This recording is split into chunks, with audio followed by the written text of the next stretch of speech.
The beauty of Japanese cuisine transcends the food itself. Aesthetics, seasonality, color, and balance are all primal elements, subtle qualities that remain largely hidden from the eyes of the diner. Elizabeth Ando, award-winning cookbook author and an authority on Japanese cuisine, explains the principles of Washoku, literally translated as harmony of food. Washoku, the indigenous food culture, has many guidelines. Again, I prefer to use the word guideline instead of a rule. And 3 of them, I think, are particularly important for the practitioner, the person who's actually practicing Washoku. One has to do with color and having balance of color. It's not an equal time issue. You don't have to have as much red as you do green, as yellow, black, and white. Those are the 5 colors.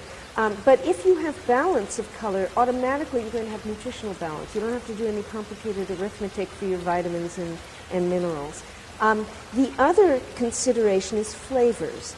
And the Japanese Washoku notion defines them as 5. The big 3 are sweet, sour, and salty.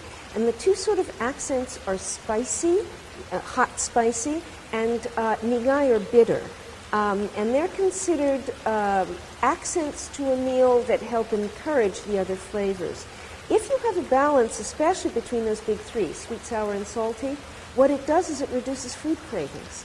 And so you automatically eat an appropriate amount of food. Again, you don't have to worry about your dieter's, calculations for anything. And the third consideration has to do with the means of preparation. And the big 3, one of the big 3 is nama or raw, where no heat is applied at all. So the word cooking sort of doesn't work well in English. The other is niru, where you're submerging your ingredient, your food, in a bubbling liquid. In English, you'd probably call it stewing, simmering, boiling. Even blanching would be part of niru. Yaku, which is the searing with heat. And unlike niru, where you get an even flavor throughout, yaku is all about layers of flavor. The outside is typically going to be different than the inside. And if you're attentive in a single meal, in including representatives of all of these cooking methods there, you're going to automatically have textural interest. And you're going to have satisfaction. Not everything's going to be chewy. Not everything's going to be soft.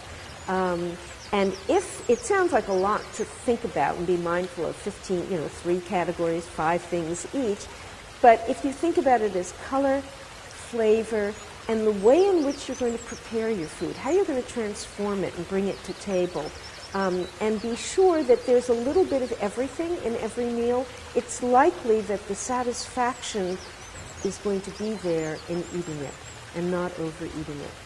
At a glance, most Japanese recipes appear relatively simple. The ingredients are few, the steps concise, the cooking methods are straightforward.